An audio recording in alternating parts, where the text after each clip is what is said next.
All right, we're back. Let me see what YouTube doing. Then I'm gonna step away for a quick second. Get YouTube booted up, and then I'm gonna step away for a quick second. All right, I'll be right back.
Okay, I'm back.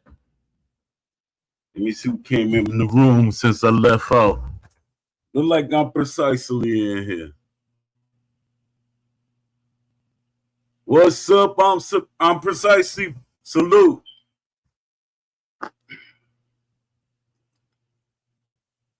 Yeah, let me see. Um,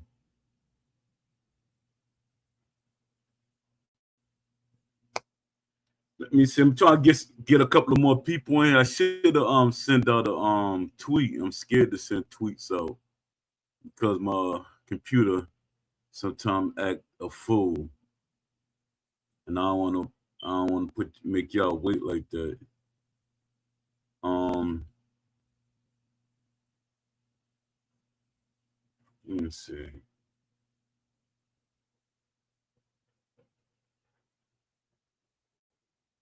Well, we got some stuff to talk about today. Next week, Still City got something popping. Something going on. Something happening next week.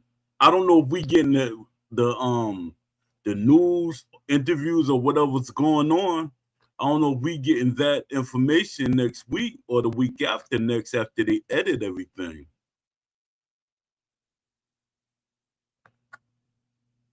You know how they like to edit everything.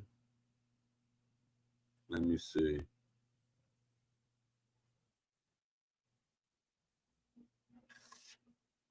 I'm trying to I'll be writing scripts and then I end up writing other stuff and it get buried. So I'm trying to look on my screen and see exactly where did I put my script for today's show.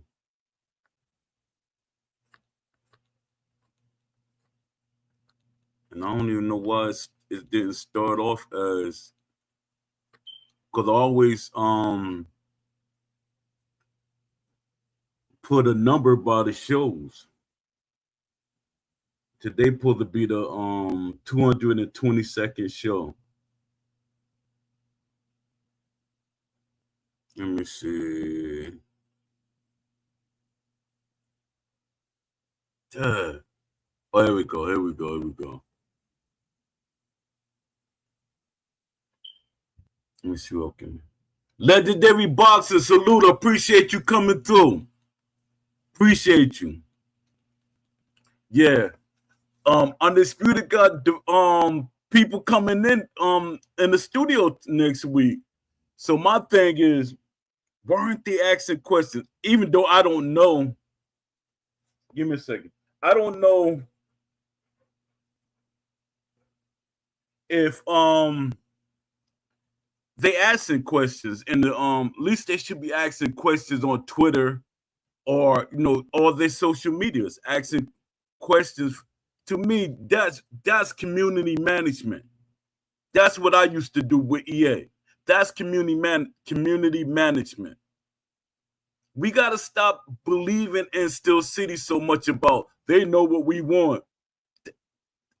They don't know what we want because we would have been had what we wanted. We would have been had. They don't have no data. We see it. Some of the moderators see it, but Steel City don't really hang in the forums. When we see their name, well, when I was in there, when you see them names at the side, that's just them being logged on into their computer. That don't mean that they're actually in the Discord. It's just that they logged into their computer and they happen to be on Discord.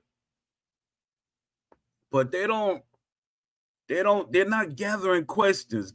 Gather questions. That's why I'm like, I was trying to ask Jay Shep. My thing is, I just got 2 questions I want to ask them ask them. 2 to 3 questions. Maybe 4 or 5, but 3 questions. I want Jay Shep to ask these questions. Jay Shep, if you listening to me, please, man, please. Are they going to make the game realistic? Are they going to decide what the game actually is? Is they going to tell us what the game actually is? Is it going to be a hybrid, an arcade, or is it going to be realistic, a hybrid, or arcade? Are we going to have them 3 options? They should be options. But what is going to be the default? Are we going to have options? And that's not the 3 questions. That's the first question. My second question is offline going to be a thing, or is it going to be an afterthought? Is offline going to have more attention paid to it? Are they going to pay more attention to the offline? Or is it an afterthought? Because the logic they're making don't make sense. They're saying, and this is an industry thing, and their thing is, we say certain things, the fans will believe it and keep repeating it. Now I'm gonna make the community start thinking. I'm gonna start making y'all think with logic. When you buy DLC, right? When you buy DLC, you can use them DLC characters online and offline, right? Don't that make sense? When you buy microtransactions, you use them for online and offline. I mean, online and offline. So for them to say they're making money off of online, that's a lie. That's false. That online, it's online. Whatever's on online, it trickles into the offline. But they keep making people believe that. Let me see. If the swindler is still at Steel City, the game is guaranteed to cater to arcade style gameplay. I think so too. I think so too. 100%. The heck? I think so too. I'm like, Dad, man, he need to retire. He was going to retire, and then I brought him out of retirement. No, I'm messing. Nah, but he should retire. He should retire. Yeah, but they got that event next week, man. They should be gathering questions, man, from the community, not only on the Discord, because I can't see the Discord. Sadly, with Will Kinsler there, it'll be a hybrid of sim and arcade. But my thing is, let us know. Let us know. What's up, Lamont Davis? Lamont Davis in the house. I gave you a shout out on Lux show today. Yeah, but they gotta let us know instead of being deceptive. My thing is, let us know what kind of game you're gonna have. But their thing is, they're gonna be deceptive. They're gonna keep it as deceptive as possible. And from me, and this is something I never knew, and this is something that just started. They can say a game could be realistic and not deliver on it and can't be sued. That's why Will went from that word realistic sim, stuff like that. Ash says it all the time. Ash used to say it all the time. But Will said, no, Ash, authentic. He knows that's a industry word. When you say authentic, you can't be sued or you can't be held accountable. Authentic. That could be anything.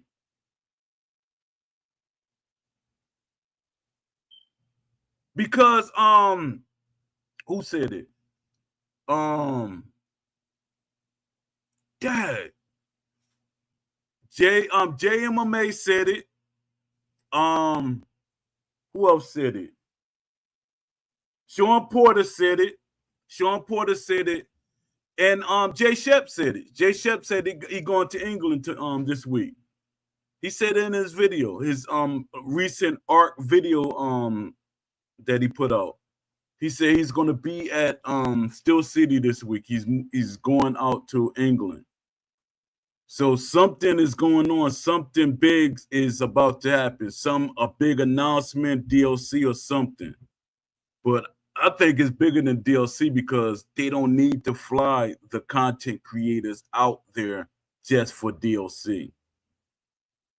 They don't need content creators flown out just for DLC.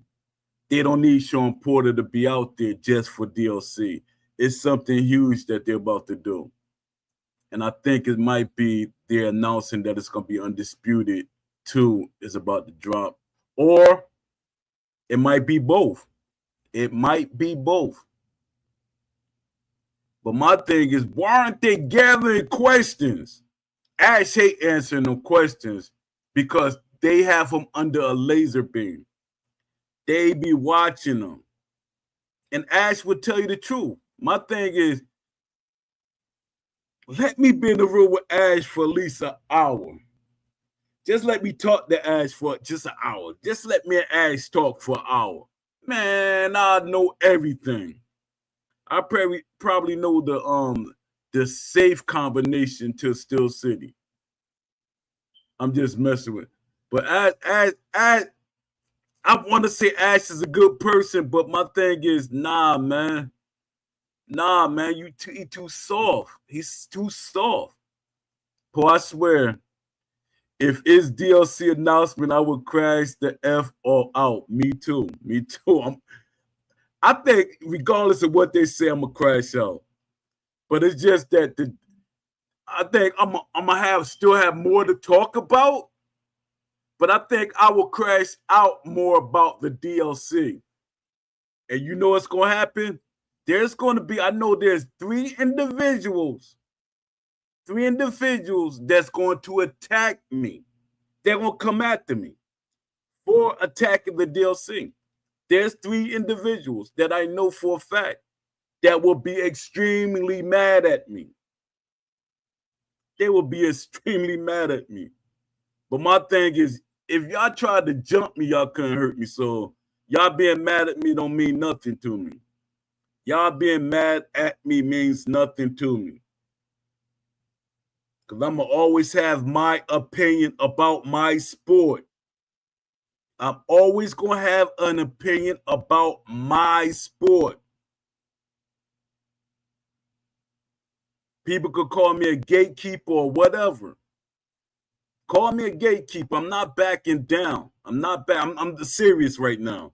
I'm not backing down. Call me a gatekeeper or whatever you want to call me. I'm not backing down. I got in the ring. I boxed. I've boxed. Am I gatekeeping? No. But I can't act like I didn't box.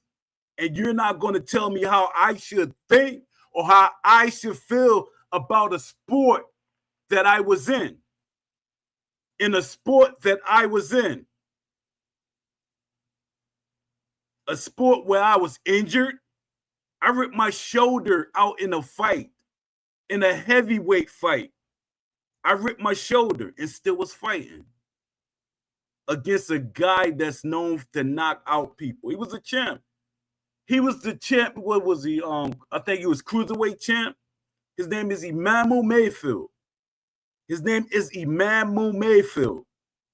Look his name up. We fought in the amateurs.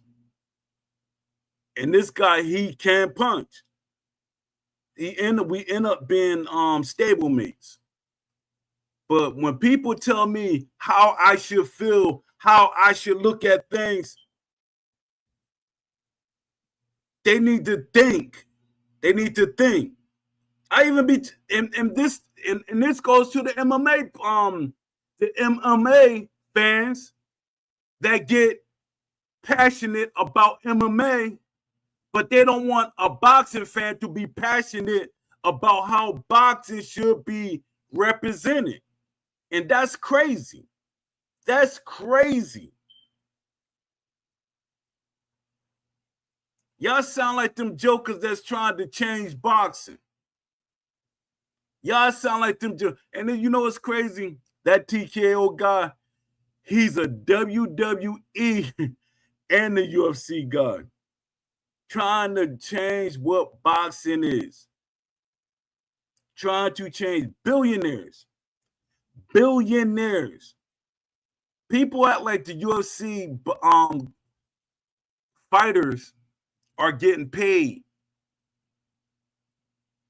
The way they're doing now, the way everything is messed up, it's like they're messing up boxing altogether.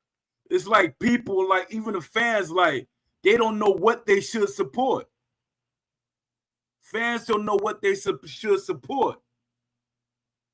So what eventually is going to happen is, and they doing it on purpose too, because like if we confuse the boxing fans, we will get them to come to MMA. Let's confuse the mess out of them. Because boxing fans like, the Ali Act, the Ali's Revival Act, what are we talking about? And boxers, they just falling in the line. A lot of these boxers just falling into line. Let me grab and go. I'm going to just grab and go. They give me quick money. I'm going to take that quick money. Win or lose, I'm out. That's how they taking it. That's how they taking it. All right, let me get to what I was talking about because I'm on a rant about nothing. I'm on a rant about nothing. Let me see. I got 8 people here. Salute to them 8 people that's here. Please hit the like button. Let me get my shout outs real early. I got to give my shout out to my brother Don D. Don D205.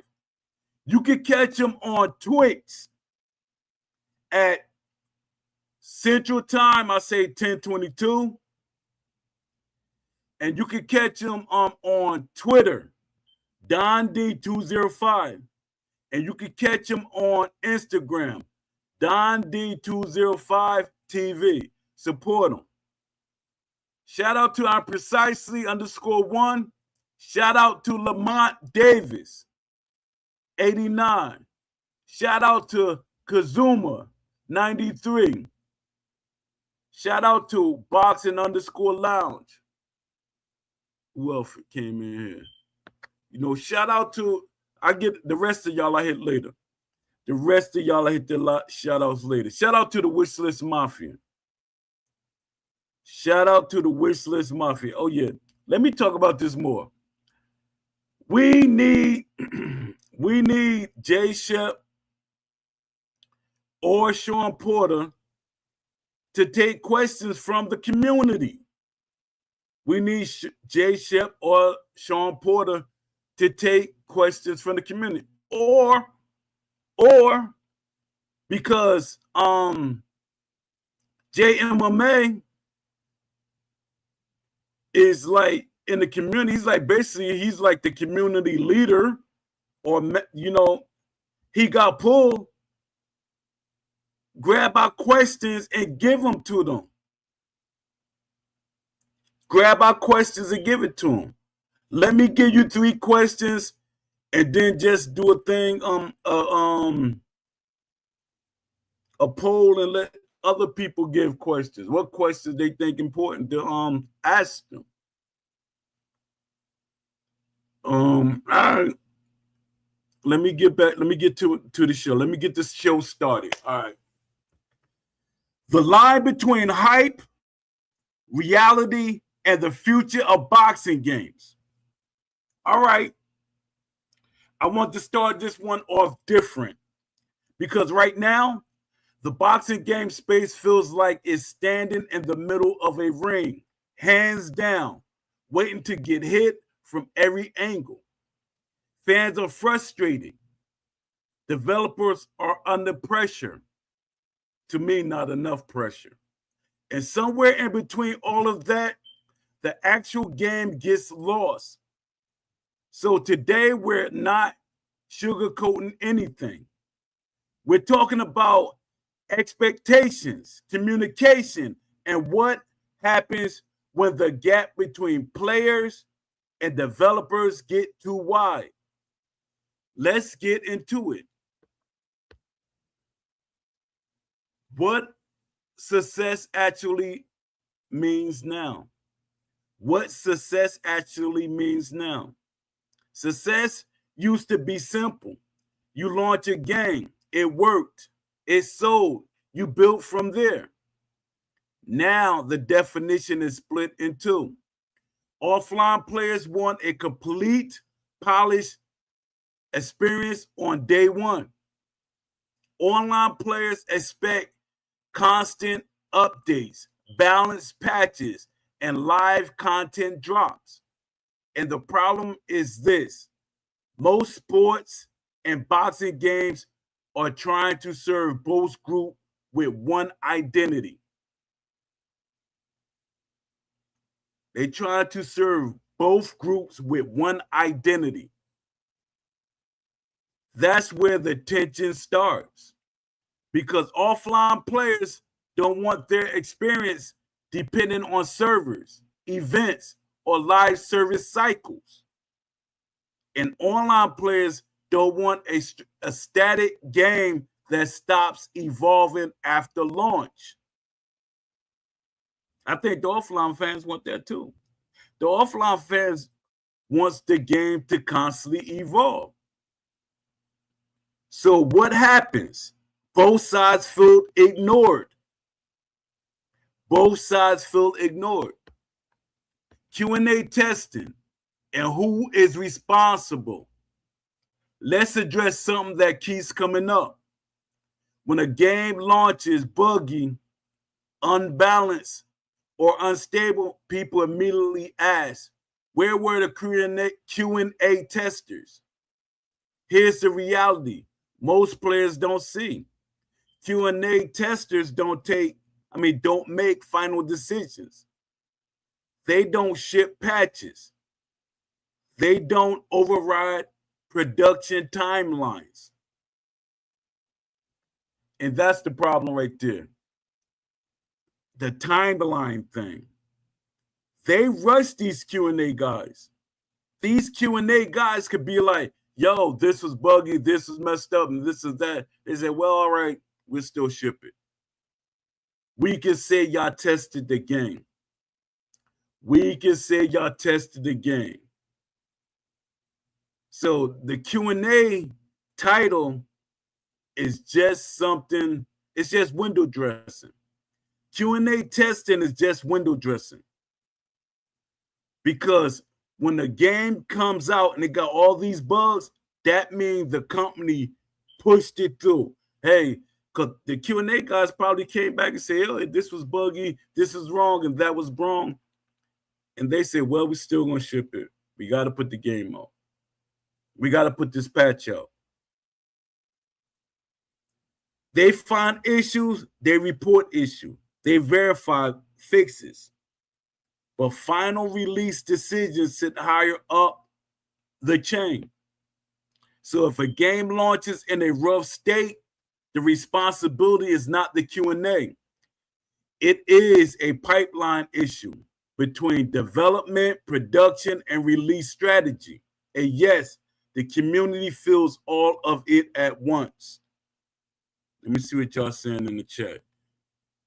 Let me see.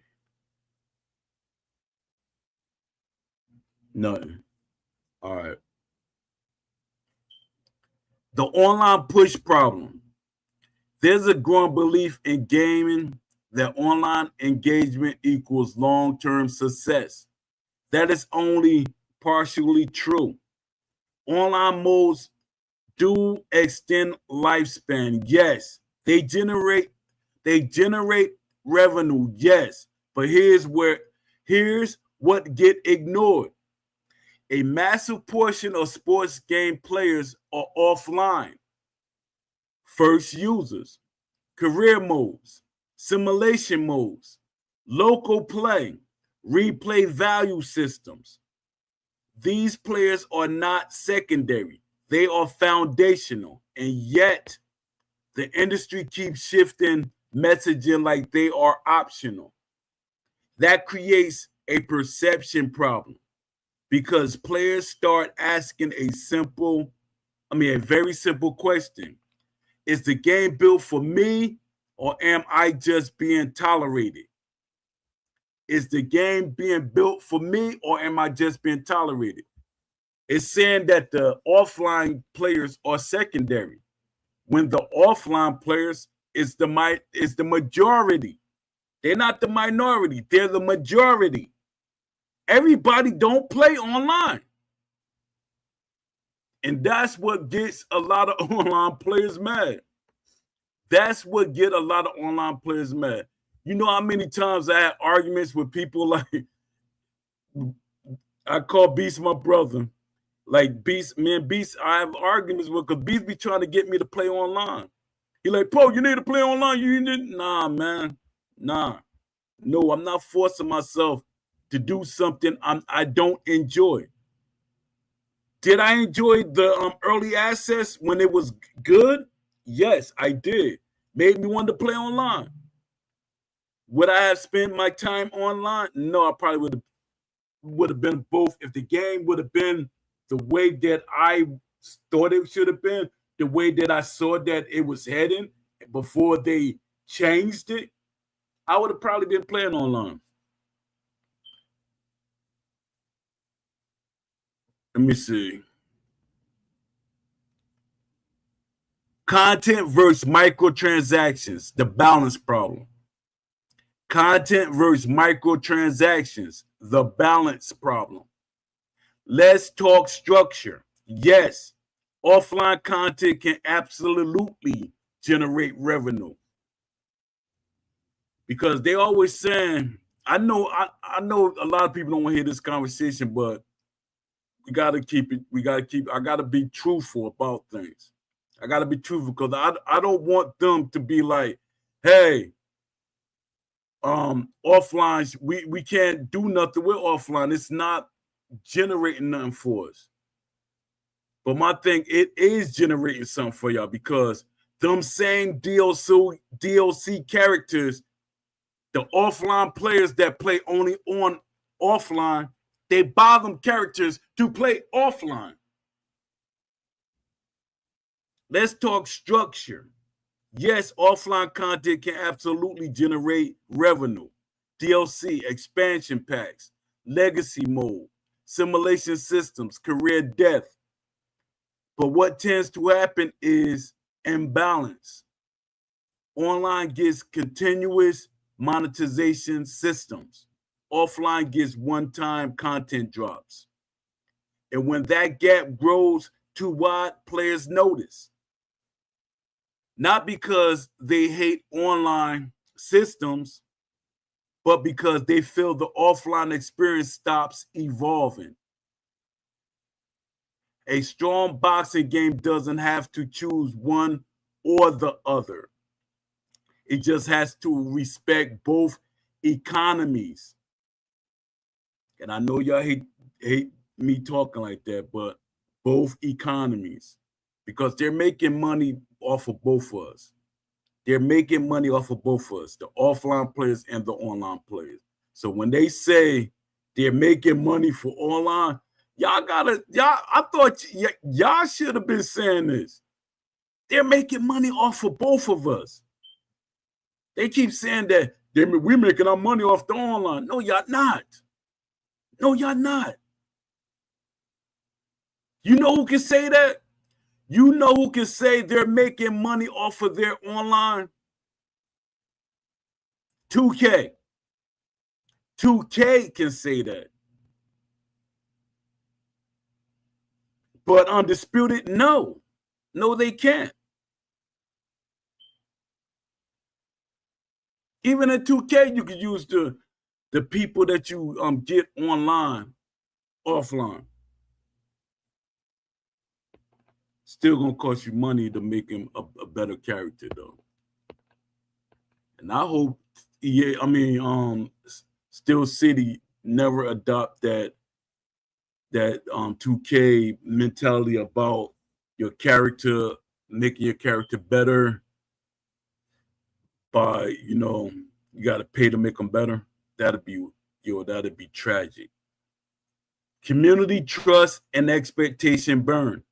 Community trust and expectation burn. This is the part people underestimate. Community trust is not built on launch trailers. It's built on post-launch consistency. When players feel updates are delayed, communication is unclear, promises shift over time, they don't just get frustrated with the game, they lower expectations entirely.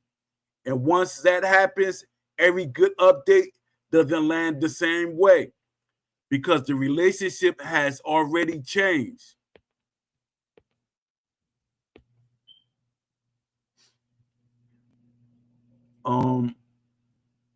No, I ain't gonna do no.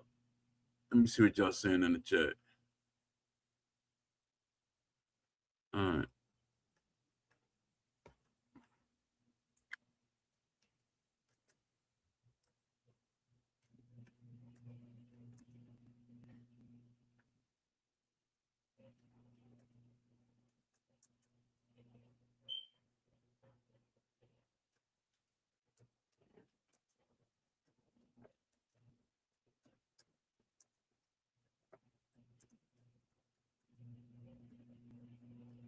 Give me a second, y'all.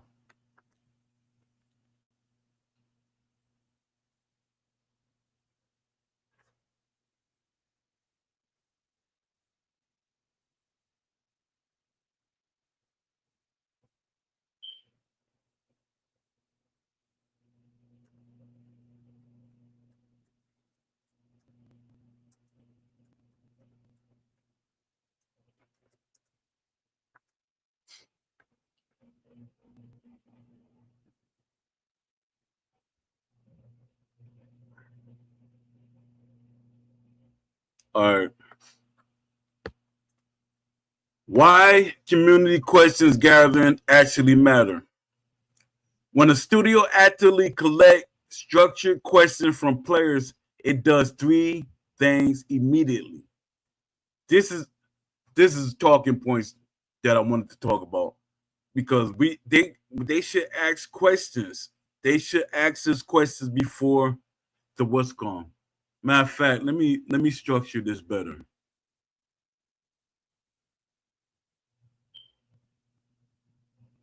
Let me structure this better. Um,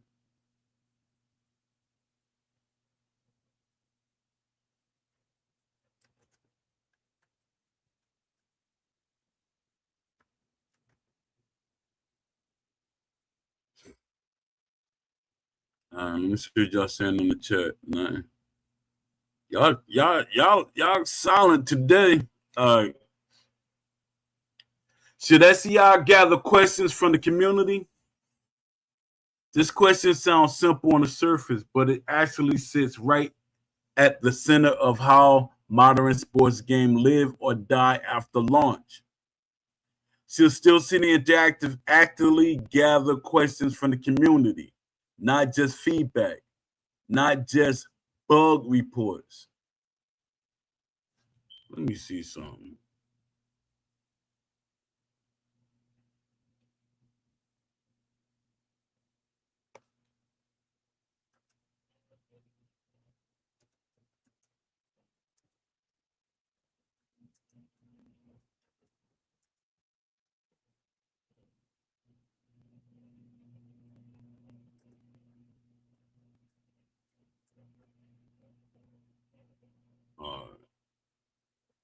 Give me a second.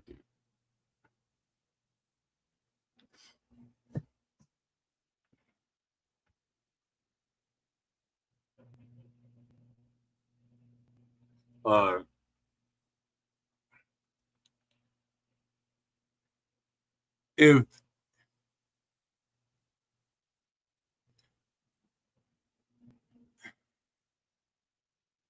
let me see.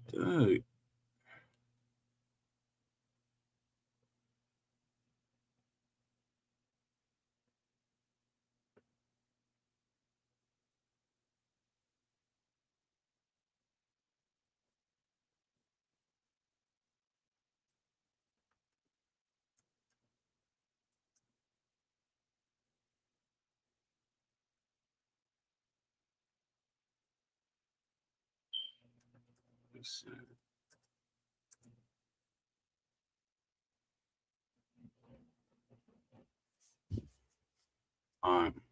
Why SEI should gather questions from the community before next week's meeting.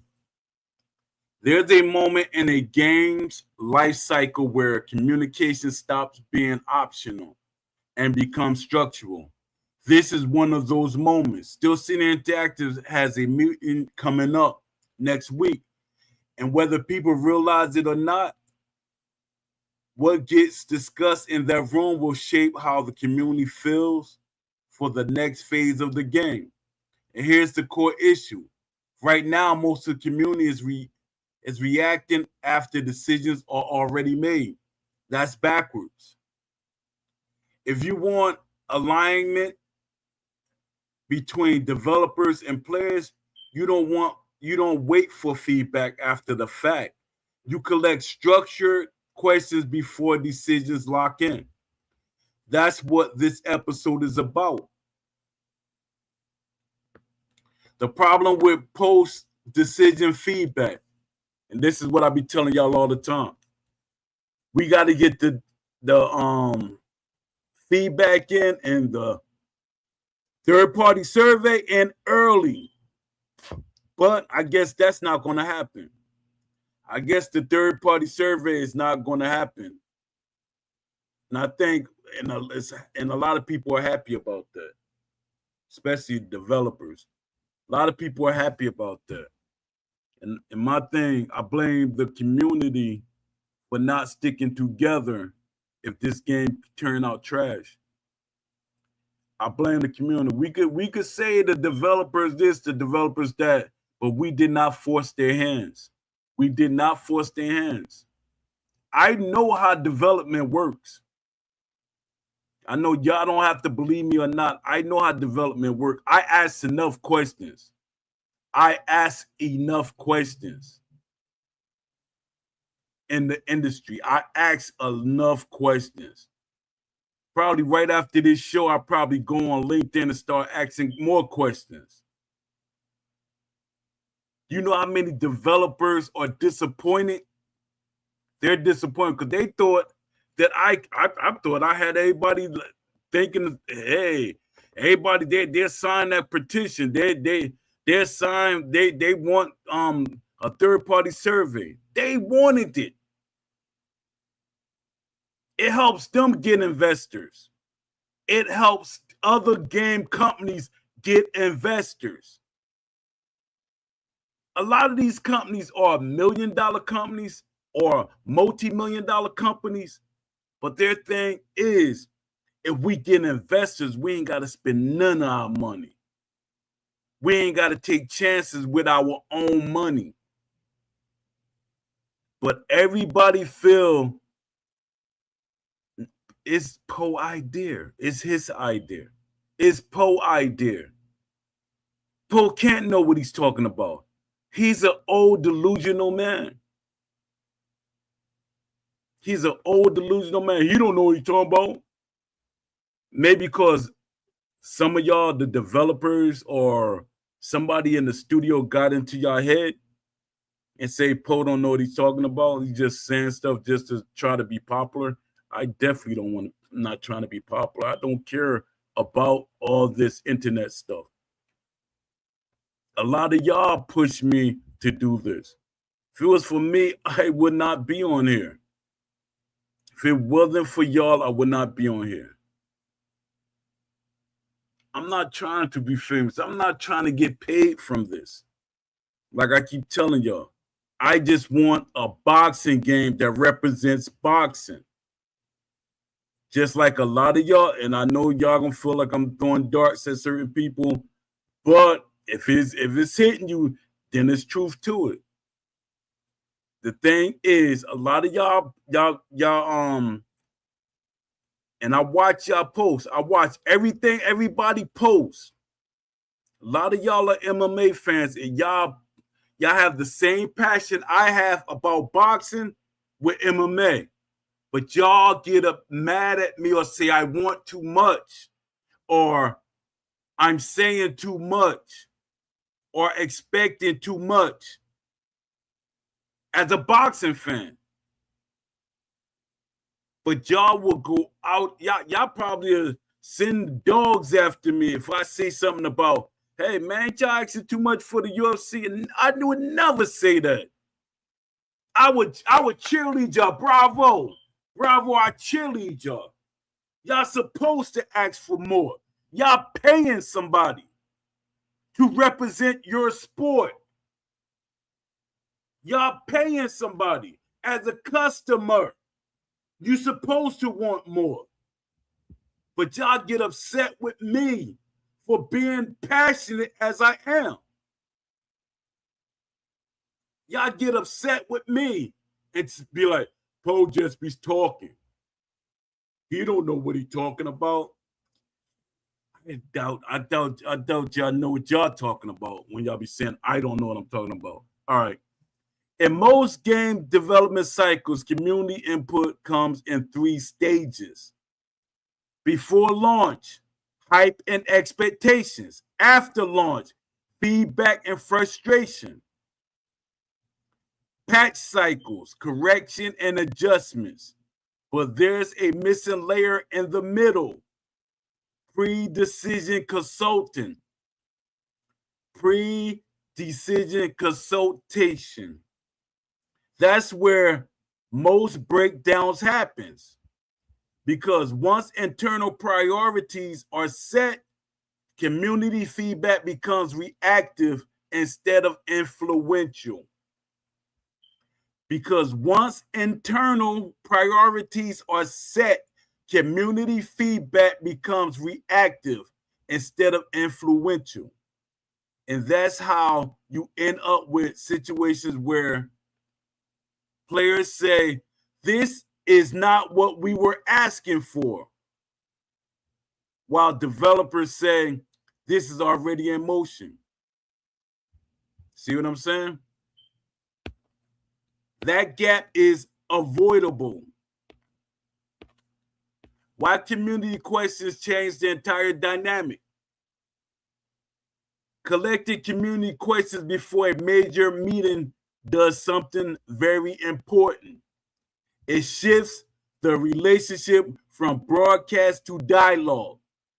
Right now, communication often looks like this: developer, announcement, community reaction. What it should look like is community, structured questions, the developer deliberation, response. The difference is not cosmetic, it changes outcomes. The difference is not cosmetic, it changes in outcomes. Because instead of guessing what matters most, developers get a ranked signal of priorities from actual players, not assumptions, not metrics alone. Actual focus concerns. Why this is especially important for boxing games. Let me see what y'all saying in here. Let me see. What's going on with my I don't see nobody on the screen. Let me see. All right. Yeah, microtransaction in 2K. Yeah. That's what I meant, Lamont.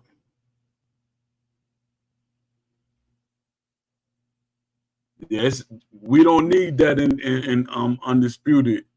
But with 2K microtransactions, you're paying to make your character playable. You're paying to make them playable. We don't need that in this. It's like a total different setup. When I be saying offline and online, you're paying to, like, if you pay for, let's say you get Roy Jones, you could use Roy Jones online and offline. You could use Roy Jones online and offline. Any DLC you get, offline and online.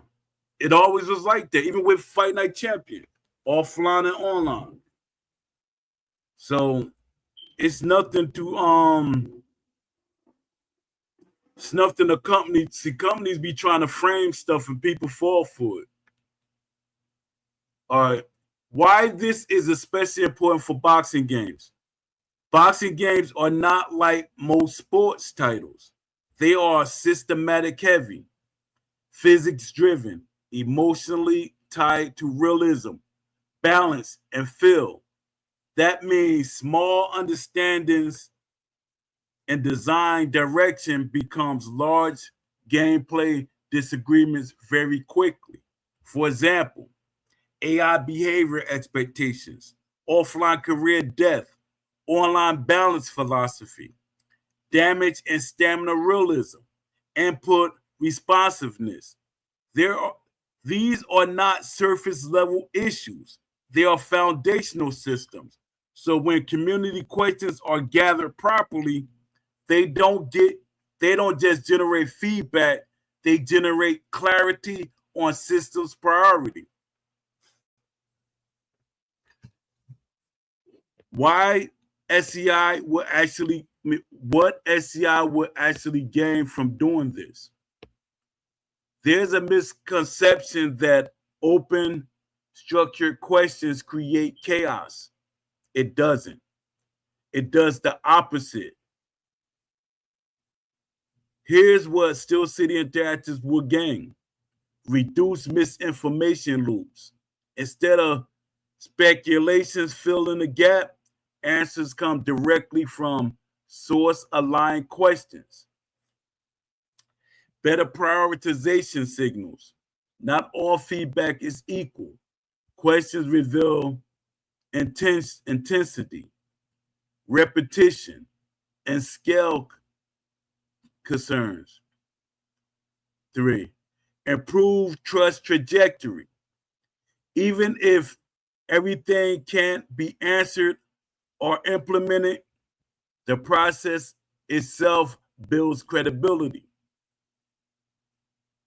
More stable updates reception.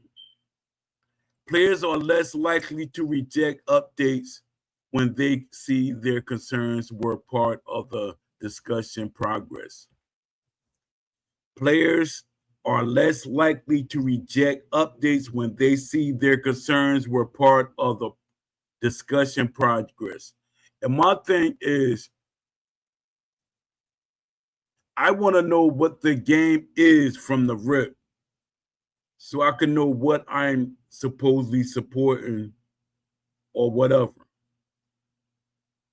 Let me know as a customer what game I'm getting. We're not falling for that. Y'all trying to figure out the identity of the game on why y'all making it. No. Let us know what y'all making the game, what the game is going to be. Let us know what the game is going to be. What this look like in practice.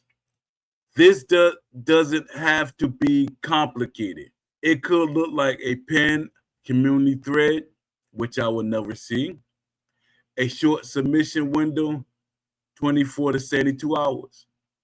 A category question. Categorized questions. Gameplay, AI, online, offline, performance, content. This sound like a survey, don't it? Sound like a survey stuff. Top reoccurrence theme grouped into clusters. Sound like a survey.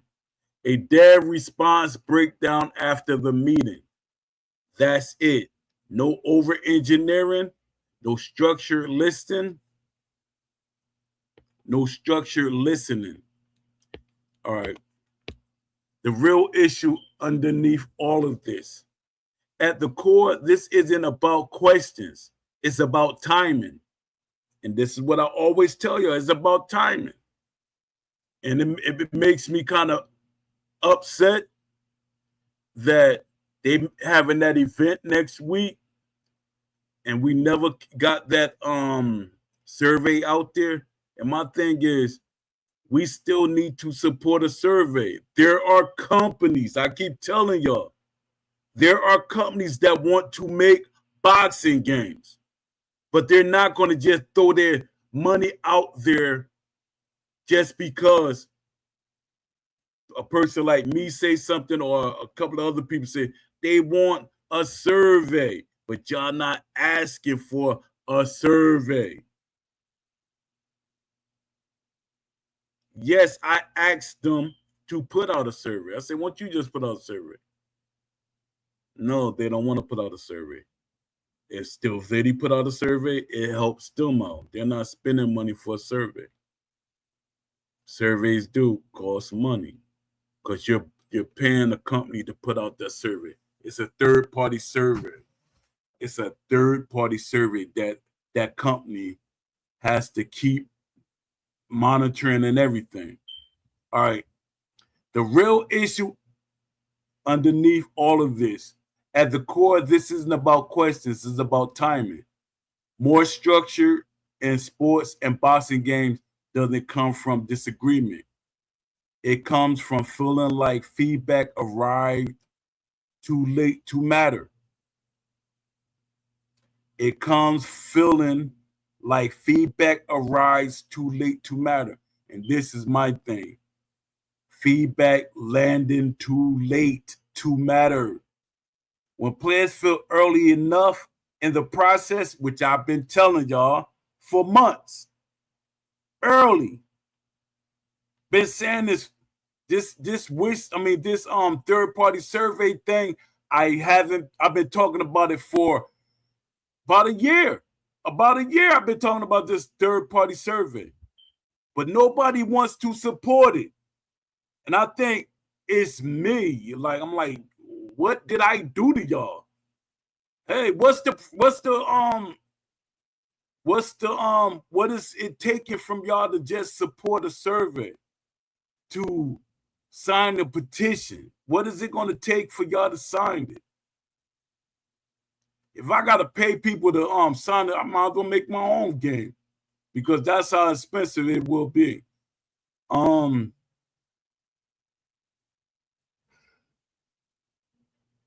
Excuse me.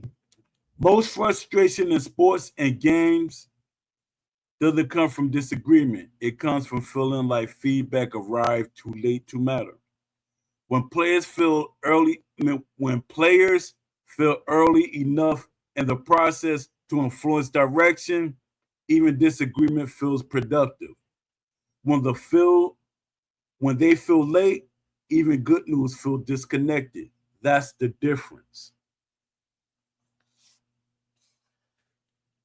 If next week meeting is about shaping direction, then the most valuable input doesn't come from internal speculation alone.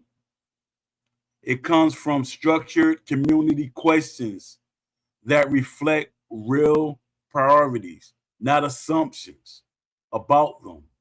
Because at the end of the day, the goal isn't to respond to the loudest voices.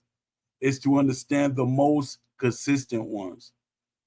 And the simplest way to find those, ask before the decisions harden. Now I'm about to do my advertisement.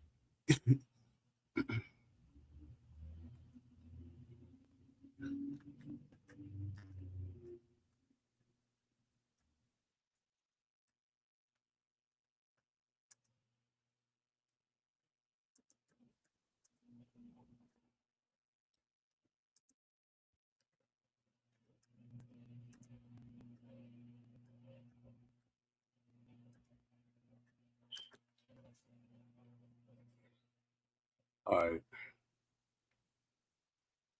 right. This conversation around boxing games is moving fast, but the important voices are still the players. Let me read that again. The conversation around boxing games is moving fast, but the most important voices are still the players actually in the ring every day. That's why a third-party community survey is being opened ahead of next week's Steel City Interactive meeting. This isn't a feedback form buried in noise. It's a structured collection of real questions and priorities directly from the community, designed to highlight what matters most, because decisions are finalized. If you care about offline and career depth, online balance and systems, AI behavior and gameplay field, context, direction, and long-term support, this is your chance to be a part of the signal instead of the noise. Every submission helps shape a clearer picture of what the community actually wants the game to become. No assumptions, no filtering through forms, just direct input, organized and delivered. The survey is now open for participation. Your input will be compiled and presented ahead of the upcoming SCI meeting, because the direction of the game shouldn't be guessed, it should be asked. And I got a survey and I got a petition, but I prefer for y'all to fill out the petition because the survey is mine. And a lot of y'all might say I'm being biased. The survey is mine. But if we get 100 or on either, we get 100 people on either or. Let me see who this is. Aaron. What's up, Aaron? Hey, what's up, Poe? What's up? I just figured I'd join the podcast and seeing as this, I guess, is the week before we have that interview between Ash and Sean Porter. Yeah, my thing is he gonna gather some questions today or tomorrow before he go or whatever day they going? Yeah, I don't know. I don't know if they're gonna gather any kind of questions from the community. I know that he's been doing some shows, I guess, kind of with his not his co-host, but he's the guy who does the recordings and stuff like that. I forgot his name, but he frequents the community and stuff like that. Like he did the Walk the Talk podcast and stuff like that. Like he's that guy, and I know that they've been talking about they've been like doing some shows and stuff like that for the Undisputed games. So my guess is probably the questions are going to be mostly construed of what the people who have been going to those shows have asked or said about the game and the state of it. Like I know that Sean Porter had done a interview with Crooks. I know he had done a interview with I think Moneybag Mari, and I know he did another interview with Deuce Juice and the main guy of UFL, that league, that Undisputed Boxing League. So everything that he's really conjured up as a question is probably mostly from the people that he's been interviewing lately for his show when it comes to Undisputed. Yeah, because I was looking at the guy Estevan. I forget his first name, but Estevan. Yeah, Estevan. He don't talk bad about this game. He don't have no concerns with it. And I'm like, yo, what is he saying? You know why? Because he's winning off of what he knows. And my thing is, he said, I don't see nothing really wrong with the game. It's just people complaining, but they complain. And then he's talking for us. He said, no, they're complaining about the sync and, certain things like that, but there's nothing really wrong with the game. Are you kidding me? I'm like, are you kidding? Why are you talking for us? So these the guys that's making it bad for us.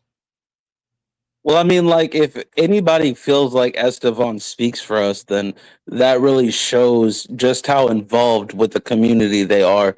Because realistically, when it comes to the community and everything like that, like Estevan would be the least knowledgeable when it comes to knowing what everybody wants.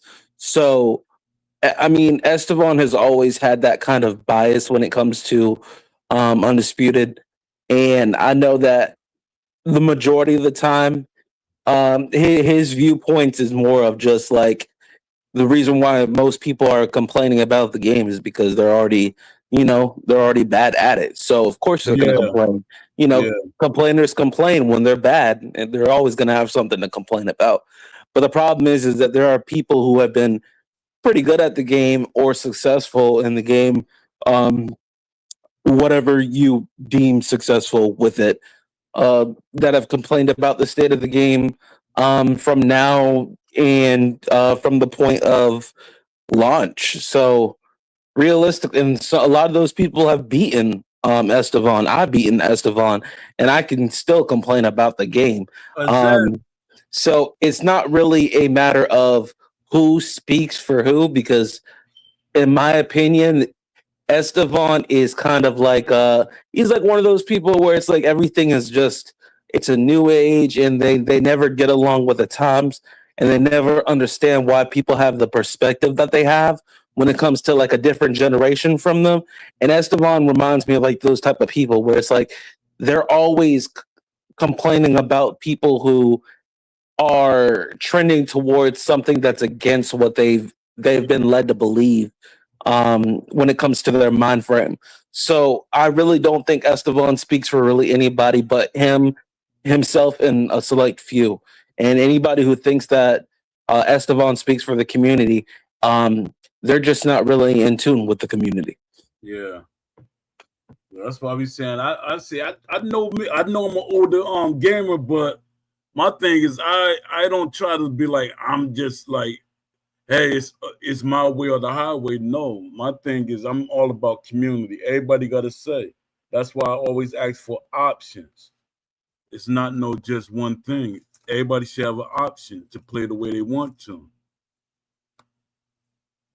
And that's the way I be saying it. You know, even though people like the BSP think the game should be hardcore and people just need to learn. It shouldn't take the mittens off and just let them play.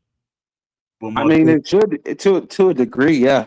But I mean, of course, you should have tutorials if you're going to be like that. Like, there should be some kind of construction when it comes to like of course you're going to always want people to like it. So it's like it's not like even if you're going to give people, you know, an aspect of like, you know, that term of just, you know, put the gloves off of them and just let them hash it out, like stuff like that, like yeah, that's fine. But at the same time, you still need, especially because there's so many casuals who are coming into this, you have to start giving them some kind of structure to follow. Because the problem with this is the fact that even though it's termed boxing, a lot of what's in it is not boxing. So if you're going to make something that is a product of boxing and you're going to try to make it basically to correlate exactly what boxing is, then you're of course going to want to give casuals a handbook on how to box in a boxing game. Because for them, they're seeing it as, oh, this person is in this game, so now I want to play it, and I'm interested just because of the cover or the boxer. There's one specific boxer that I like, and that's the only thing that I know about boxing. You're gonna have to give people like that some kind of tutorial, some kind of guidance, some kind of lesson within the game, like a mode that's going to give them the ability to understand what boxing really is, and that when it comes in comparison to the other games that they've played, they have some kind of understanding. Okay, this is not what I normally play. Like it's not like that. Like it's not like where I can shoot 3 jabs to the body, throw these lunging jabs from across the ring. Like it's not something that's going to be archaic. Like this is going to be something where, you know, if you make a mistake, you're going to pay for it, because it's going to do its best to simulate and emulate what boxing is. So you're going to have to give them some kind of tutorial, some kind of, you know, mode that's going to instruct them in order to help them learn how to play the game. Because at the end of the day, yeah, you do want people to just play the game and figure it out, but you also still want to give them a handbook on how to figure things out, like what to do, what boxing is, and this is how the game is meant to be played. Yeah, basically what they doing now, giving us the tutorials late. That stuff is dog water. I don't know what the heck they're putting out. That stuff is dog water. I'm sorry, Jay Shabs, but those tutorials are horrible. I ain't watched none of them videos. No disrespect to Jay Shabs, but I ain't watched none of them. I wouldn't either, because all those tutorials are just methods on learning how to lose. Realistically, don't watch that bull crap. Oh man. So you said Jay put out something to keep his job. I gotta put something out, make it look good. Hey, do the bare minimum. That's what everybody else is doing at this point. Shoot, you don't got to do much to keep your job. So of course, hey, I'm gonna put this little. You know, they probably had him somewhere hooped up behind some kind of closet or something like that, because Jay Shub's literally just been doing Arc Raiders type of stuff. So now he comes out of the woodworks and he's giving you like the most basic tutorials about how to basically lose the game at this point, because ain't nobody boxing in the game. They're trying to give you the basic intermediate lessons of how to box in the game, but when you're online, when you're playing the game, the game don't even play like that. And the way that they're teaching you how to play the game, you're going to lose to the computer at that point. Facts. Precise to say, yeah, Estevan only cares about beating people online and talking mess to them, laughing out. Yeah, that's all he care about. Then he be talking slick. And my thing is, Yeah, it's like somebody that's they're good at a fighting game and they could play this game because it to me it replicates a fighting game more than anything, even though it's not got them fireballs and all the extra crazy stuff, but it replicates fighting game. He's probably good in fighting games, so he's bringing that same expertise over here. That's why he's doing that. He's getting mad at me. He get mad at me. I know he be wishing that he could ban me from the Discord online. I mean on Facebook. But the owner of that Discord, he likes me and stuff, so he's not gonna ban me. The owner of the Discord is Estevan of the Facebook Discord. He's one of the owners. No, we both is there. He must have put both of us as the owner, but the original guy is Andre Lane. Oh, for real? Yeah, Andre Lane. Huh. And then he put me and I think and Estevan is there. I know Estevan wish he could block me and everything. I be saying doing stuff. I be pinning my posts and everything just to get on his nerve. I mean, that's and I ain't got no problems with Estevan. Like Estevan, I feel like he's one of those people where it's like if you meet him in a casual convo setting, like he's probably somebody you could like have a decent conversation with. Yeah. But when it comes to things like this, like there also has to be like some kind of understanding. Like, yeah, there's a division, and it's like I said on one of the last podcasts, like if y'all want people to stop complaining, then give them a platform where they can complain. And the fact that it's a Discord, it's fine if they're complaining in a Discord. It's fine if they're playing or they're complaining, as you would like to call it, in a public platform, because that's what it's meant for. So if they want to be heard, then let them be heard, because it's the same thing that they feel whenever you're just giving positives and there's no critiques on the state of the game, how it's played, and how it doesn't actually correlate to the way that it's supposedly meant to be played, as the devs would like to say. But my thing is like when it comes to people who have nothing but critiques for the game, they don't like listening to people who have nothing but positive to say about the game. So the annoyance is it's a full circle. So for the fact that they can deal with you having positives and all these good things and biased things to say about the game, I have the same kind of respect for them when they have critiques that are actually accurate to the state of the game. Yeah. My thing is, I respect, I like Estevan, but my thing is he don't like me because of me being critical. And that's crazy. I'm like, you get mad at somebody for being critical or something. That's why I was saying that, you can't get mad at me for a sport that I've did. Right. Yeah, that's like a person who has no involvement in athletics telling another person like, you don't know how the game is meant to be played, but the game is based off of their profession.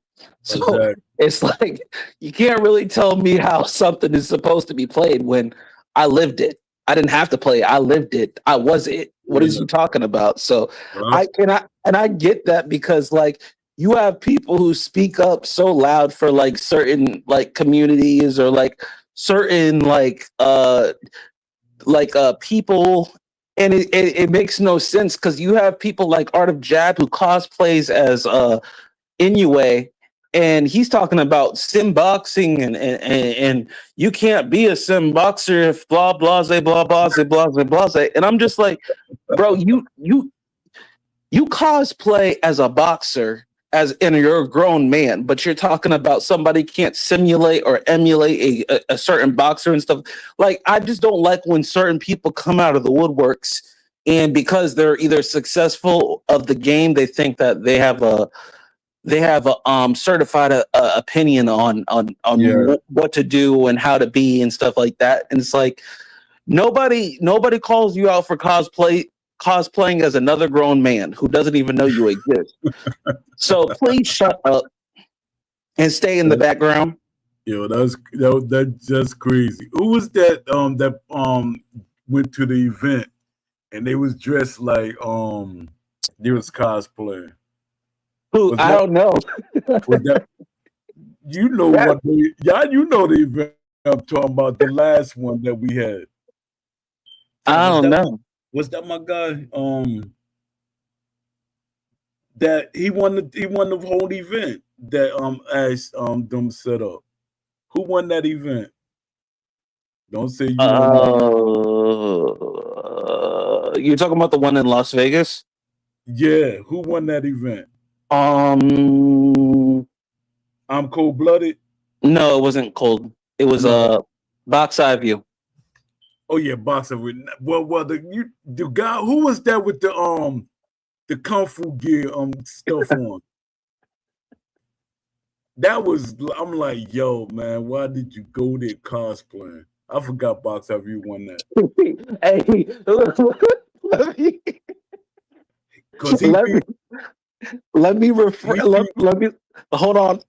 That was Fight Night's Finest. I know exactly what you're talking about. That was that was Naruto. I think he was wearing some yeah Itachi or yeah Akatsuki some it's like something that they wear in the anime. But yeah, I know who you're yeah talking about. Fight Night's yeah. Finest. That just had me done. I was like, oh, stop playing, man. Did you see the face that I game you watch had when he was playing? Yo, I gave you what it was like a cartoon. It was like the look he had and everything when he lost to him. I was like, yo, man, I'm already laughing at him with the gear on. Now you making crazy faces. I said, oh man, this is straight comedy. And what made that so much worse is, Roy Jones is his favorite boxer. So for Roy Jones to be there and stuff like that, Uh-huh. like, and him to basically feel like, he got screwed when it came to the judges, like that was like the ultimate like robbery of sin. Like you Yeah. feel like you're winning, you're doing everything right. And it's like all of a sudden you realize, dang, I just lost because like when you look back at the fight, a lot of people say that they look back at the fight and they feel like I game lost and like he feels like he still to this day feels like he won that fight. Like he's like 10 times out of 10 I won that fight. Like it just doesn't make sense. So I feel I game for I game when it comes to that because it's like you're in front of your boxing idol and stuff like that, and it's just like you're trying to put on a show like a master class and everything like that, and then like for it to like get thrown off like that where you feel like you've done everything right and then all of a sudden like you realize, oh damn, I lost. Like the judges say that you lost. Like yes, that Yo, that that was crazy. I was like, yeah. the look on his face, boy. That was like, yo, I know he wanted to throw that monitor and controller. Like it on was, site, I know he wanted to throw that. man. I don't think I would have been able to. He was more calmer than me. Oh, for sure. I No, would he I would have thought that him because the way his character is, because not no disrespect to him, because he have like an arrogance, like he refused to accept defeat. I thought he was gonna say something, but he didn't. no, He he handled it with class. He handled it with class. Yeah, I was like, wow, I was shocked. So that was shocking to me right there. Yeah, so I was like, I don't know. So who do you think they're gonna invite somebody other than I think just the community managers and Sean Porter? I wonder if they're gonna invite Steve Kill. Uh, I don't think so. Or is it necessary to invite him?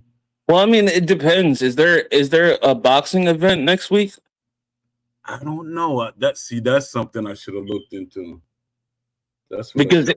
if there's a boxing event, it would make sense as to why they would have more people there, like Steve Kim and everything like that. Because and Todd Grisham, which I doubt, but it would make sense as to why they would have more people there. Well, Todd Grissom wasn't at the last event, was he? Nah, I haven't really. When it comes to this game, the last time I heard anything from him was back in the summer, last year summer. He had said basically that they had huge plans for the fall, and that they were going to put the word out like sometime near the end of the late fall. And I guess that was the whole championship edition, Bud Crawford model and stuff like that. And then after that, he hasn't really spoken much about the game. And that was a podcast with Steve Kim and Mario Lopez. That was on their podcast. But ever since then, I haven't really heard anything from Todd Grisham about anything when it comes to the game. My thing is he still a part of the game? Yeah, that's a valid question. Because I would think because he's been like most of the events. I think 2 events in a row. I haven't seen Todd Grisham. I think that event, and there was one before that I didn't see him. And he's kind of been really quiet when it comes to the game as a whole. I haven't really heard much of about the game publicly from him, besides like a few times. But other than that, I don't really hear Todd talk about the game at all. And it looked like Steve Kim took the job that Todd used to do. You think so? Getting boxers. I thought they both was doing it, but it seemed like Steve Kim is doing it. I think that well, because how did Todd had explained it on the podcast about specifically what he had done for the Undisputed Company. And it's not specifically just like or no, it is specifically just like essentially getting boxers and stuff like that and trying to get them into the game. But I don't know. I mean, it could just be like they added more people to that position, because I don't really see them just throwing Todd out there. I mean, it wouldn't make sense to, because I mean he's probably the most connected out of anybody there, besides the boxers that used to be in the studio and everything like that. So I don't see how they would just throw him away like that. Let's see. Sky Nichols got a fight next week, the 29th. I'm trying to see if any major people, because this is in Australia, so not. No, the only fight is May the 2nd. That's a new way, and that's in Tokyo. So I can't see that. And they got a fight. Oh, it's a fight in Vegas. Let me see.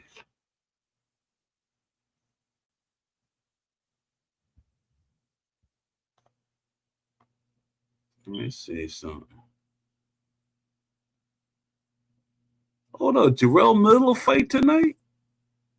I didn't know he was fighting tonight. He just fought.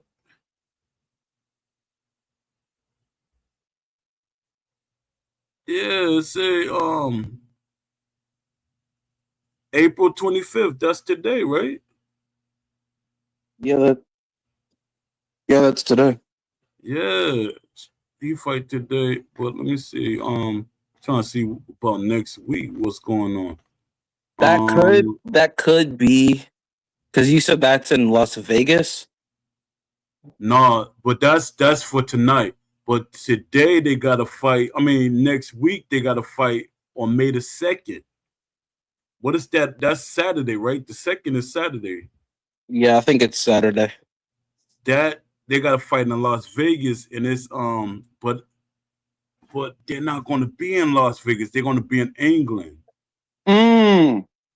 That might be the one. Because the fight that if they're not probably going next week, because there's a fight in May the 9th. It's Fabio Wortley versus Dubois. Dang, it could be either one of those. But I don't think it's the Vegas fight, because they're going to England. But from what Crooks had said in his video, Sean Porter said that he was going to drive over to, or go over to, what do you call it, Ash. So it might be that that UK event. It could be that one. Yeah. It's a lot of fights. They be talking about boxing is dying. There's too many. I'm looking. It's mad fights coming up. They're just saying that because of the whole Zuffa stuff and the trying to put all the boxers into one. Yeah. How you feel about that? I don't like it. I don't like what Zuffa trying to do. I mean, going the Dana White route, I don't really like it just because of the fact of like we all see how Dana treats his fighters. Exactly. So it's like historically, if you're gonna put that all into one, you already know that Dana's gonna try to put it for the cheapest as possible. Like he's not known to really like you have some of those fighters that say that Dana White is basically a gem, a treasure, and stuff like that.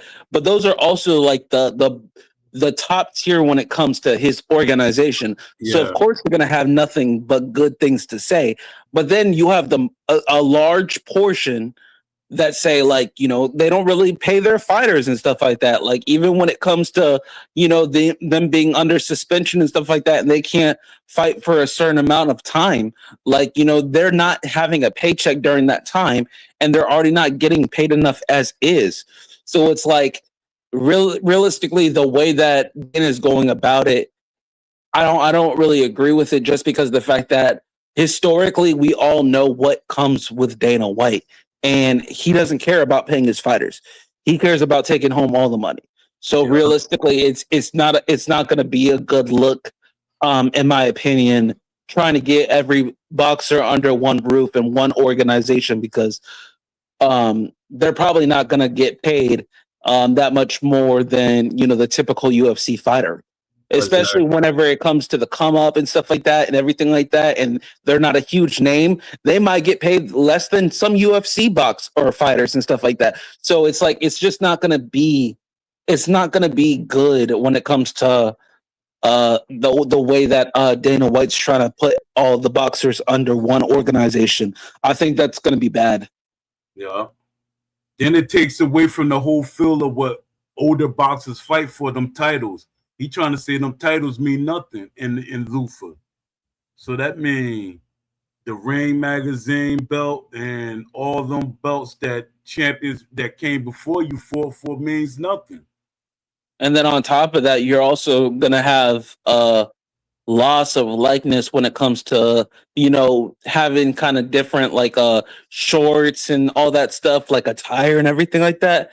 Like that's going to take away from that too. Like fighters' likeness and their rights and stuff like that, of like choosing what they want to wear and all that stuff.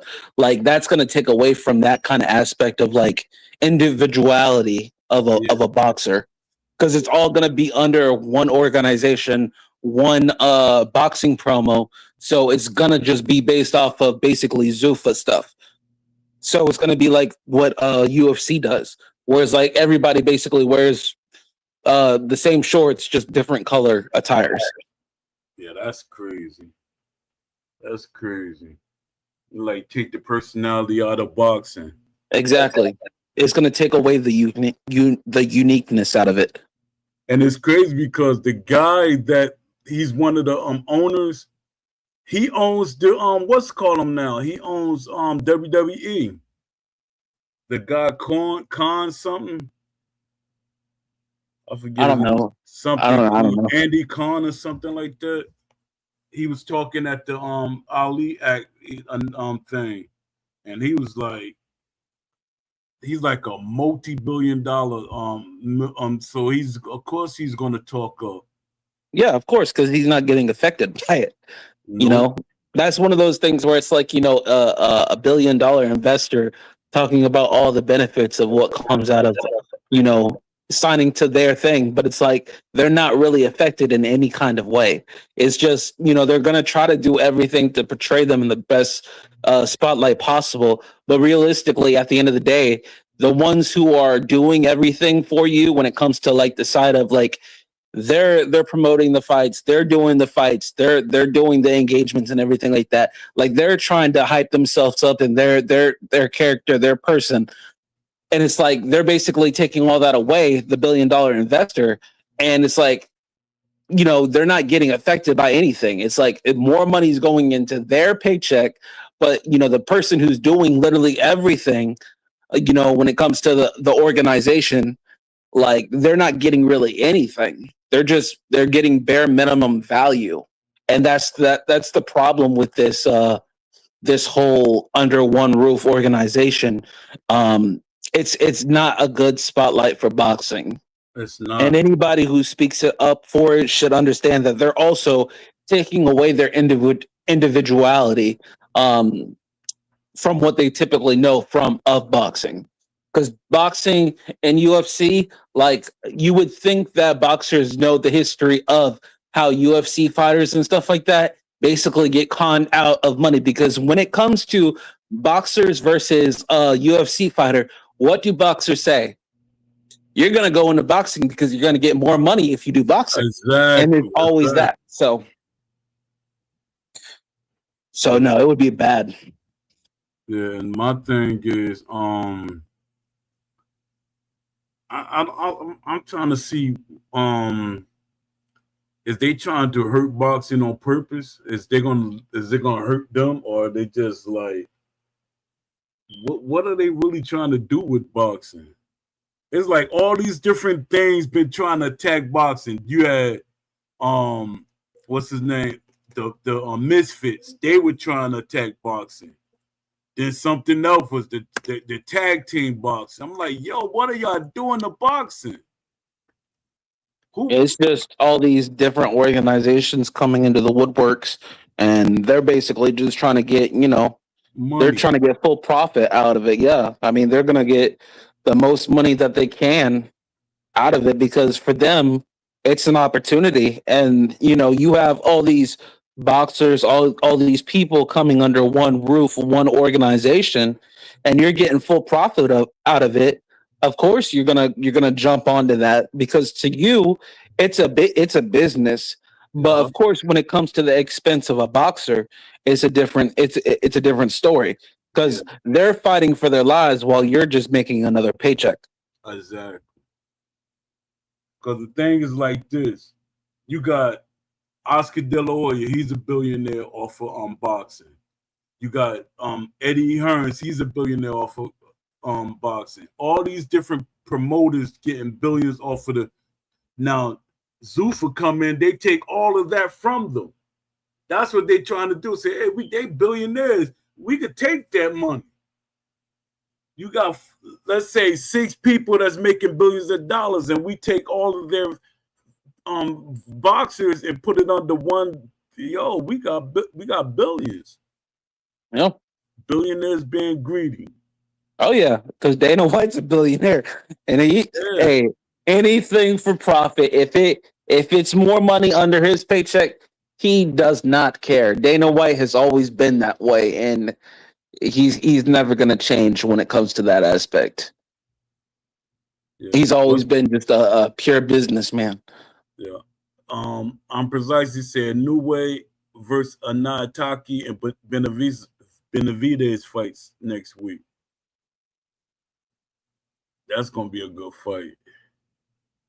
I heard they're not making money because they're not making money because they're overpricing those tickets. I think for those fights, for the David Benavidez fight, they overpriced the tickets. I think they're $100 for watch it online or something. Something like that. Nobody paying $100, especially not in this economy. Oh no. Yeah, no, everything's at an influx at this point right now. What Benavidez? He's fighting what, Zurdo? Yeah, that should be an interesting fight. Yeah, I think that should be a good fight. It should, even though I think David going to stop him. I think so too. He's made because Zurdo, he's a good fighter, but he's aggressive, and that plays to David Benavidez' hands. Aggression. A lot of people they're not overly aggressive with him. Oh yeah, because normally, David Benavidez is a lot bigger than the person he's fighting. So yeah, of course. But I mean, like in this fight where it's like it's 1-on-1, when it comes to size. Yeah, I think that David Benavidez, even though he doesn't have the size on his as an advantage, I still think that Zerto plays into his hand. I think David Benavidez is the better boxer. Yeah. What'd you think about that Xander Zayas and Boots fight? I don't like it for Xander. Me neither. I think Boots wins pretty easily, to be honest. I don't think Xander is I don't think that he's to the level he needs to be to really give Boots any kind of pushback. I think that Xander is a good boxer, and I think that he's on the up and up. I just don't think that the level that he's at right now is not where it needs to be when fighting Boots. Yeah, I don't think he has the experience yet. Boots gonna out hustle him. Boots not a hustle in that ring. Give the angles and stuff like that. Let me see. Hold up, Demetrius Bivol fights next month. He came out of nowhere. Holly Holmes, she's still fighting. Yeah, she's fighting right now just because it's boxing. She's getting more money out of boxing than UFC. So I think she retired as a UFC fighter, and she's still boxing. That's what I misunderstood. I thought she retired in general, but she's just retired from UFC. Yeah. This is gonna be an interesting fight with Fabio Wardley, though. Fabio Wardley versus Daniel Dubois. Fabio Wardley versus Daniel Dubois. Yeah, that should be a good fight. Hopefully. Fabio Wardley, he could crack, though. That joker could crack. For him to be a person that don't really have an amateur background, he just came into boxing off of the grip, and he's doing well. He basically doing what Wilder did. He got into boxing, and he just was successful at it. Fabio, to me, I think when it comes to wanting it, I think Fabio wins because Daniel Dubois, we've already seen him quit, and I like Daniel Dubois as a boxer. Like, I think that like he has a lot of things when it comes to what a champion should have, but I feel like Fabio, he's worked for literally everything. And for him, he just wants it more. And you see it even in fights where you see that he's not winning. Like, he's still fighting, he's still trying, like he's still in it. Like he always has that one punch ability to be able to, give him that ability to be able to, close a show. But I feel like for Daniel Dubois, even though of course he does have the power, I'm not taking Daniel Dubois lightly. I just don't think that when it comes to wanting it and willpower, I don't think Daniel Dubois has that willpower that Fabio Wardley has. I think Fabio Wardley is going to make this it's going to be a dogfight for sure. But Fabio Wardley, to me, he wants it more. Yeah. Because even in the fight against Joseph Parker, he was losing. But at the same time, he kept pushing, he kept getting into it, and he finally, got him. I think that it was stopped a little bit early, but at the same time, he still got it. Like, Fabio Wardley, he's not one of those people who gives up on himself. Like, he's always in it to give himself a chance. Exactly. I was like, I thought Joseph Parker. I was like, Joseph Parker got the dance. He started cracking them. Oh, yeah. I said, check this guy out. He know how to win. Oh, he does. He does. He sticks with it. Because I had Joseph Parker winning that fight. Yeah. But, hey, Fabio Wardley, he proved a lot of people, including me, wrong. Yeah. Let me see.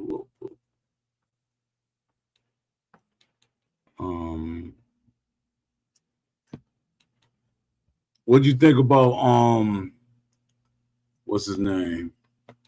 The champ fighting that kickboxer. Usyk fighting the kickboxer. I'm not even gonna lie. I'm not even really paying attention when it comes to stuff like that. Like that's just it's content creator stuff to me. It's like that type of stuff to me. Like it's just it's a money situation because nobody has Vico, Verhoeven winning that fight. Like this is not a, it's not a striking fight. It's a boxing.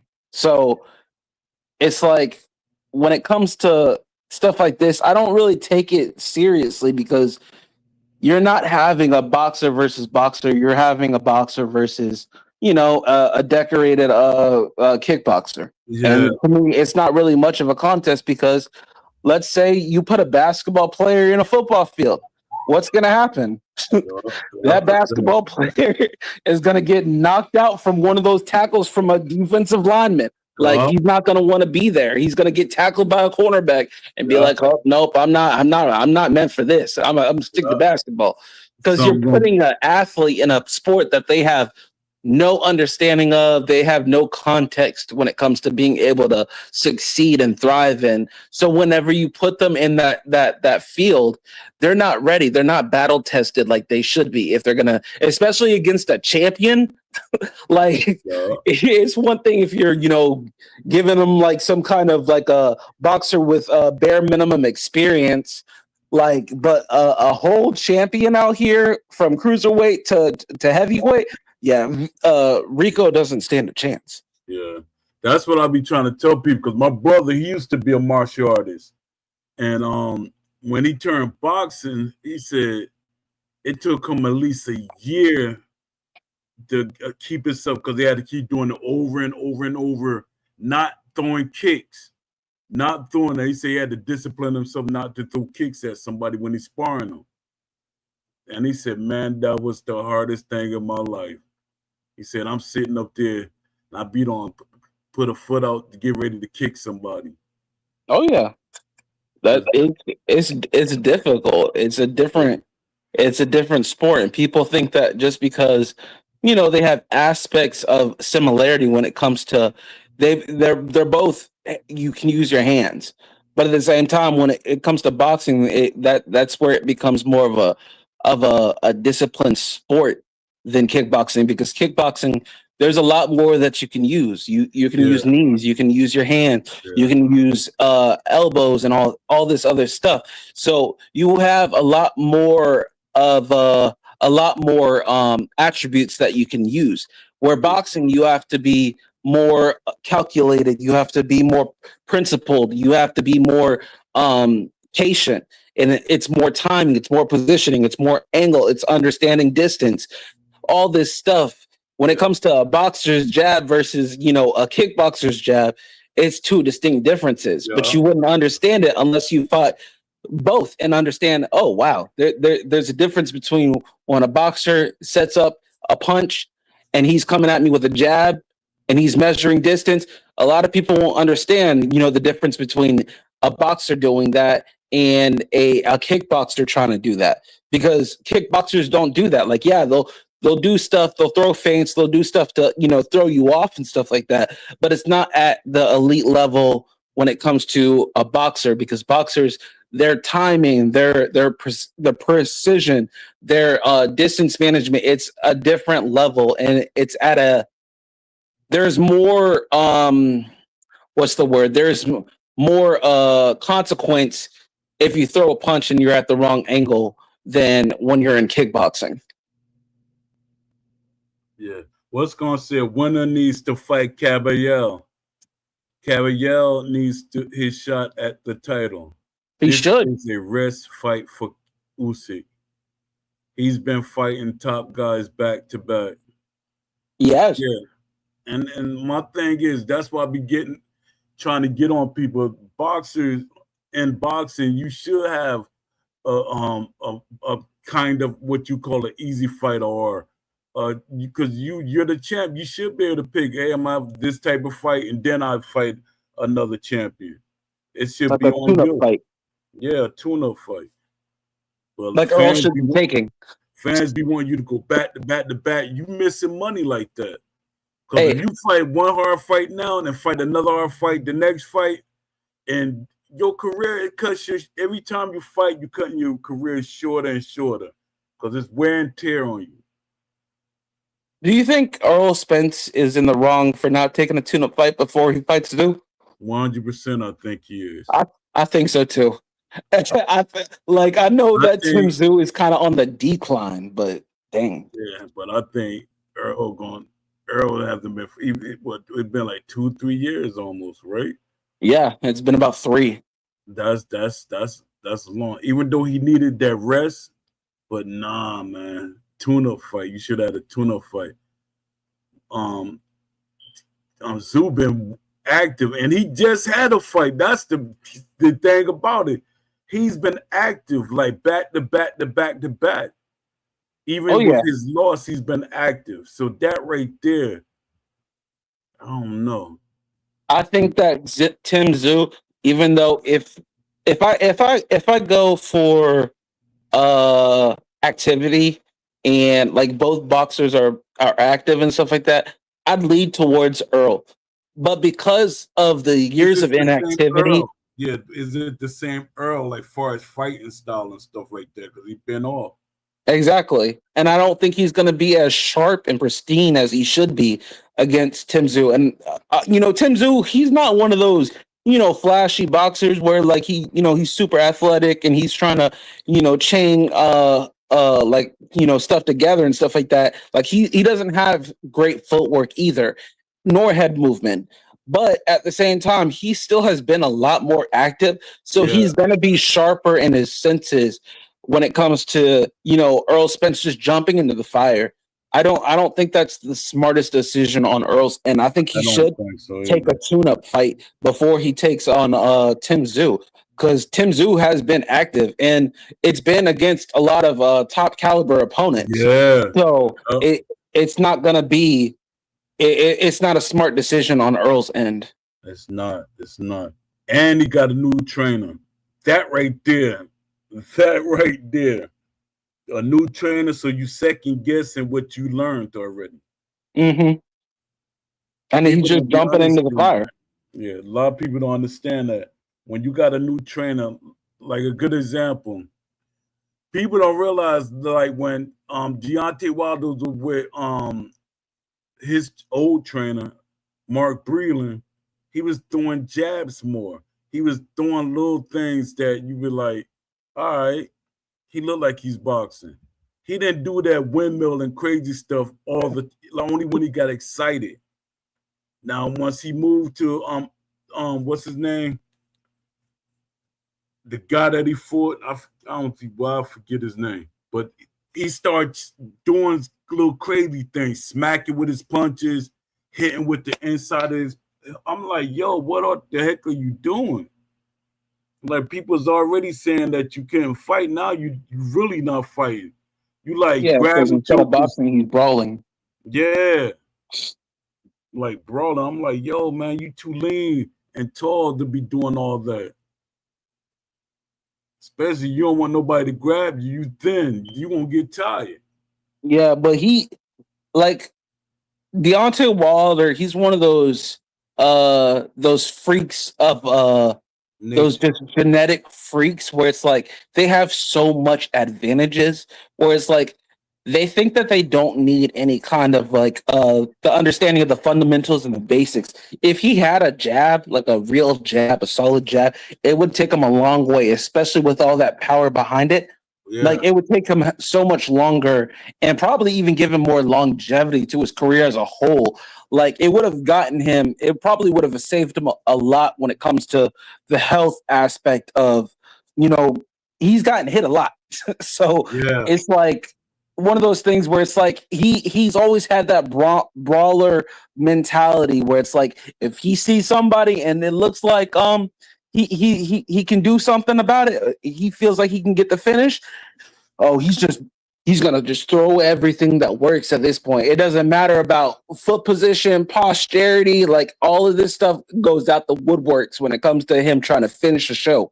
Yeah. So if he had more of that discipline and he had the more understanding solid of the solid fundamentals and basics, like I think that he would have been a lot better just Yeah. as a boxer as a whole. Yeah. I wish him and Mark Breland didn't have that fallout. I don't think it was Mark Breland's fault. I think it was his fault. He letting other people get in his ear. Oh yeah, but that's what happens when you're losing. Because Yeah. if you don't immediately understand that sometimes it is your fault, the reason as to why you're listening, because the training, all that stuff goes out the window because you don't bring it with you into the ring. Like sometimes you start thinking, oh, it's everybody else, it's not me. I thought I was doing everything that we trained for. It's not working. Like, and Deontay's not one of those people where it's like he's patient or tries to wait it out until it works, like to see the results of his training. Like he's one of those people where it's like if he's not getting or seeing success, like he gets discouraged and then he doesn't start thinking.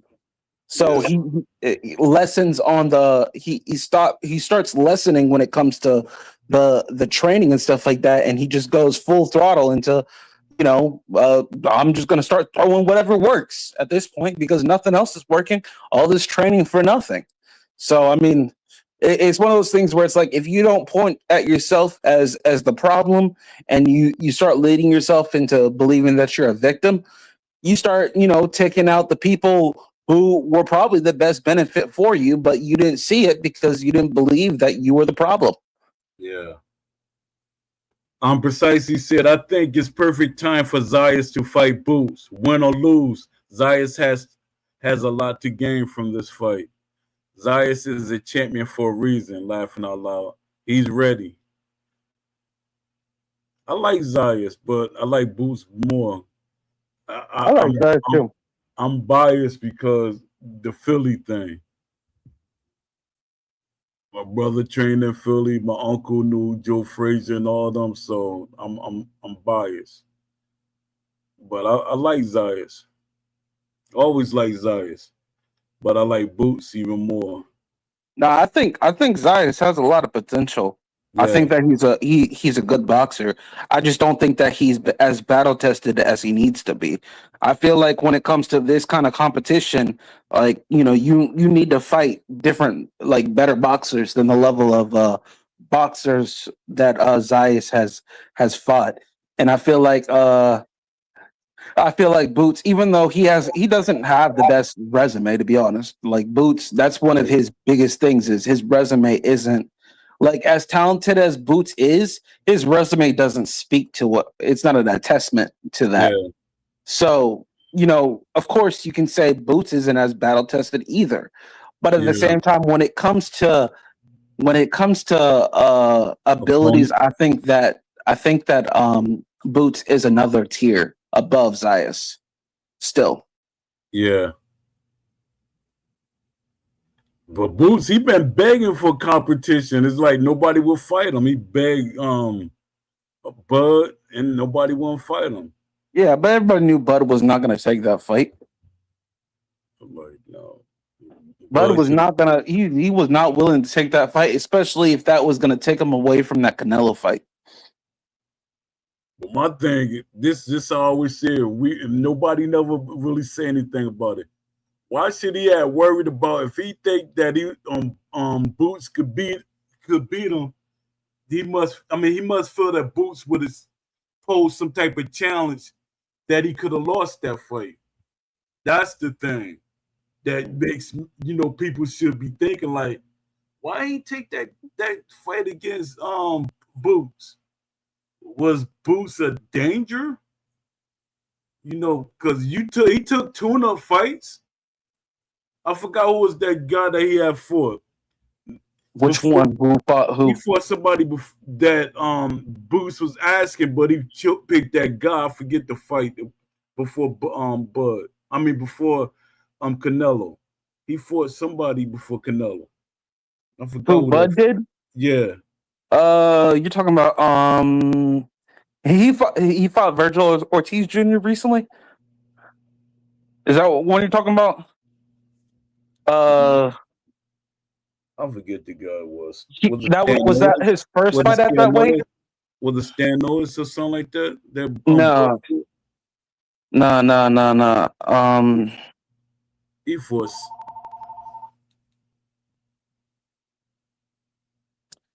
I'm trying to think. Give me a second. All right. I'll think while you're getting that. Yes. Yeah. Yeah, I'm about to feed her now. Yeah, all right.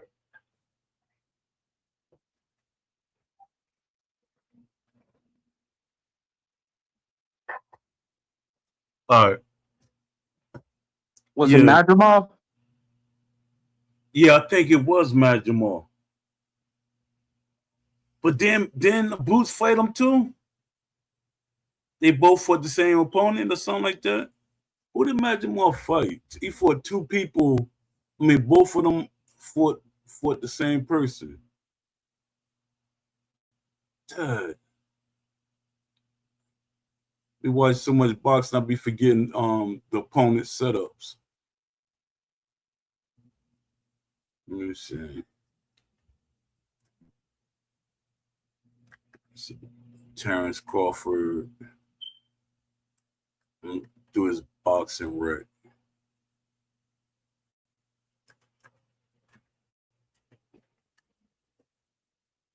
That's what you trying to do? Trying to see you can find his box rec? You still there?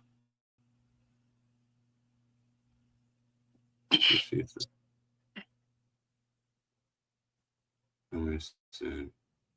Yeah, can you hear me? Yeah, I can hear you. Yeah, it's. I think it was Obnesian.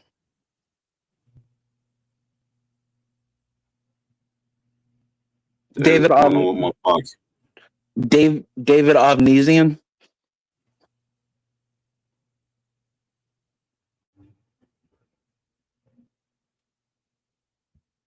David Arnesium. It's like Obnesian. I think that's how you say his last name. They both fought him. Boots and Bud. Israel Madrimov was Bud's first fight.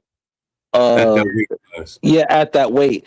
But Obnesian and Bud, they fought, and then Obnesian also fought Boots as well. Oh yeah, but Madrimov was his last fight before The Canelo fight. Yeah, because he fought Spence before that. So, yeah, and they thought Madrimov actually won that fight. With some people, yeah, like I thought it was gonna be a draw at least. They thought that I thought after that fight, Madrimov was going to be really, really, really, really good, and I still think he's good. I just don't think he's as good as we thought after he was going to be after the Bud fight. Yeah, let's see what he's for. He recently had a good fight against Virgil Ortiz Jr.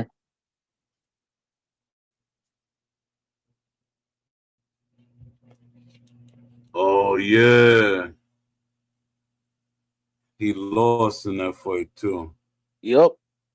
So he had two fights back to back. He lost, and then he came back and won in January.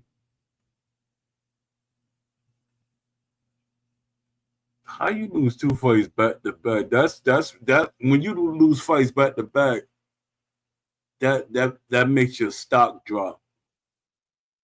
That's when people start saying, "Well, he probably really wasn't good." But my thing is, he fought. One thing we can't deny, he lost to great. I mean, some good fighters, Virgil Ortiz Jr. and Terrence Crawford. Them two good guys. Some they undefeated guys. Yeah. I just hate that Virgil Ortiz is on. They like he ain't gonna fight for a while. Nah, because he's held up with Golden Boy. That whole What you think? That's crazy, man. I don't know. Oscar always be on something though, honestly. So it was bound to happen. It was bound to happen. I don't know how to take Oscar. Yeah, but I don't know how to take Oscar to cheerleading them, and then I'd be like, "Oh, what the heck you don't did now, Oscar?" Like this Muhammad Ali, I think I was like, "Hey, Oscar."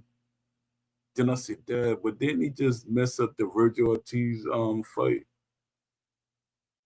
Yeah, and then you had people, and the reason why this looks bad only on Virgil when it comes to him versus Boots was because it was set up perfectly for them to fight. It was literally set up so perfectly, and then all of a sudden there's a holdup. Oh, I'd like to fight Earl, and then like it's like, does he really want to fight Boots or does he want to just fight Earl? Like, does he not believe in himself against Boots, and he thinks he's gonna lose the fight if he loses to Boots? Like, it makes Virgil look bad. It puts him in a dim light. Even though, don't get me wrong, he's a good boxer and stuff like that.